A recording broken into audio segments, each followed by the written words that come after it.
জুবিন গাৰ্গক ন্যায় দিয়ক we want justice প্ৰাণৰ শিল্পী জুবিন গাৰ্গ ডাঙৰীয়াক ন্যায় প্ৰদানৰ দাবীত সদৌ অসম ছাত্ৰ সন্থাই ঘোষণা কৰা আজি মানৱ শৃংখল কাৰ্যসূচী আমি সদৌ তিনিচুকীয়া জিলা ছাত্ৰ সন্থাই তিনিচুকীয়া থানা চাৰিআলিত আমি মানৱ শৃংখল কাৰ্যসূচী হাতত ৰূপায়ণ কৰিছোঁ। আজি জুবিন গাৰ্গ জন্মদিন। আজিৰ দিনত যে আমি সদৌ অসম ছাত্ৰ সন্থাই তিনিচুকীয়া ৰাজপথত নামি কিনি জুবিন গাৰ্গ মৃত্যুৰ তদন্ত বিচাৰি যে আমি ৰাজপথত নামিব লগা হৈছে মানৱ শৃংখল কাৰ্যসূচী ৰূপায়ণ কৰিছোঁ, তাতে লজ্জাজনক বিষয় হ'ব নোৱাৰে। আমি সদৌ অসম ছাত্ৰ সন্থাই আমি প্ৰথমৰ পৰা দাবী জনাইছোঁ যে যিসকল দোষী ব্যক্তি আছে তেখেতক কঠোৰতম শাস্তি প্ৰদান কৰিব লাগে।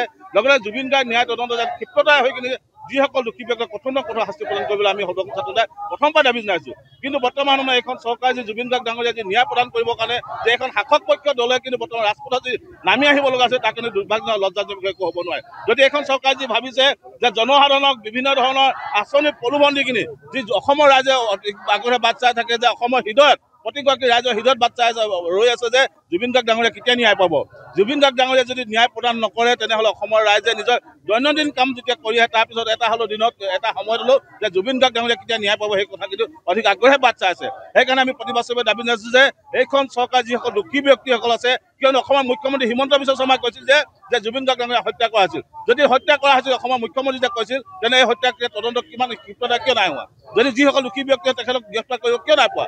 যদি তেখেতসকলক কঠোৰ শাস্তি প্ৰদান কেতিয়া কৰিব? অসমৰ ৰাইজৰ আৱেগ অনুমতি লৈ হেতালি নেখেলিবৰ কাৰণে অসমৰ মুখ্যমন্ত্ৰী হিমন্ত বিশ্ব শৰ্মাৰ ডাঙৰীয়াক আমি দাবী জনাইছোঁ। লগতে যিসকল দোষী ব্যক্তি আছে তেখেতক কঠোৰতম শাস্তি প্ৰদান কৰিবৰ কাৰণে আজি প্ৰতিবাদস্থলীৰ পৰা আমি অসমৰ মুখ্যমন্ত্ৰী হিমন্ত বিশ্ব শৰ্মাক আমি দাবী জনাইছোঁ। জুবিন গাৰ্গ ডাঙৰীয়া যেতিয়ালৈকে ন্যায় প্ৰদান নকৰিব তেতিয়া আমি সদৌ অসমত আমি ধাৰাবাহিক আন্দোলন কাৰ্যসূচী আমি অক্ষুণ্ণ ৰাখিম।